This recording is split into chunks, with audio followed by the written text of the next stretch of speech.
संविधान आणि लोकशाहीच्या रक्षणासाठी आणि बहुजन समाजावर होत असलेल्या अन्याय अत्याचारांविरोधात भारत मुक्ती मोर्चा, बहुजन क्रांती मोर्चा, राष्ट्रीय मागासवर्ग मोर्चा आणि राष्ट्रीय परिवर्तन मोर्चा यांच्या वतीनं आज देशभरात आंदोलन केलं जात आहे।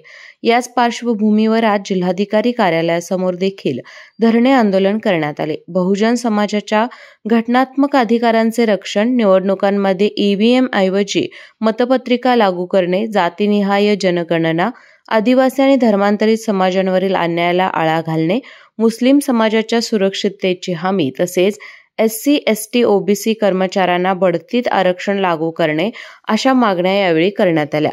सामाजिक, राजकीय, आर्थिक आणि सांस्कृतिक पातळीवर होत असलेले गंभीर अन्याय रोखण्यासाठी आणि जनतेला न्याय मिळवून देण्यासाठी हे राष्ट्रव्यापी आंदोलन छेडण्यात आल्याचा आंदोलनकर्त्यांनी इशारा दिला।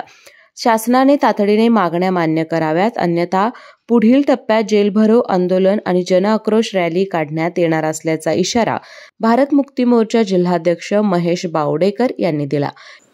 भारत मुक्ती मोर्चाचे राष्ट्रीय अध्यक्ष मान्यवर वामन मेश्राम साहेब यांच्या आदेशानुसार आज संपूर्ण भारतामध्ये 4 टप्प्यात आंदोलन घोषित करण्यात आलं। त्यातला दुसरा टप्पा आज 17 सप्टेंबर रोजी पार पडत आहे। पूर्ण भारतामध्ये प्रत्येक जिल्हाधिकारी कार्यालयाच्या समोर Bharat Mukti Morcha, Buddhist international network, राष्ट्रीय OBC मोर्चा या सामाजिक संघटनेच्या माध्यमातून विविध मागण्यांसाठी हे आंदोलन आपण 4 टप्प्यात घोषित केलं होतं, ते करत आहे।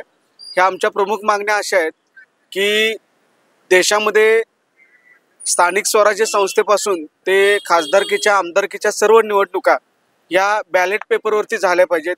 कारण भारतातल्या जनतेचा ईव्हीएम मशीनवरती विश्वास राहिलेला नाही आणि सुप्रीम कोर्टाचा सुद्धा निर्णय दिलाय 8 ऑक्टोबर 2013ला की ईव्हीएम मशीनच्या माध्यमातून भारतातल्या कुठल्याही निवडणुका या फ्री, फेअर आणि ट्रान्सपरंट होऊ शकत नाहीत।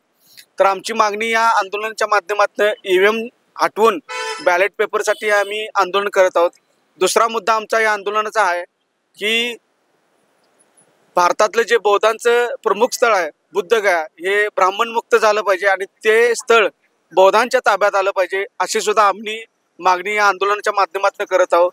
आणि तिसरा मुद्दा म्हणजे OBCसह भारतातील सर्व जाती धर्मांच्या लोकांची जातनिहाय जनगणना झाली पाहिजे आणि त्यांच्या संख्येप्रमाणे त्यांना प्रत्येक क्षेत्रामध्ये, मग खासगी असेल सरकारी असेल, तर त्यांना आरक्षण त्यांच्या संख्येप्रमाणे मिळालं पाहिजे।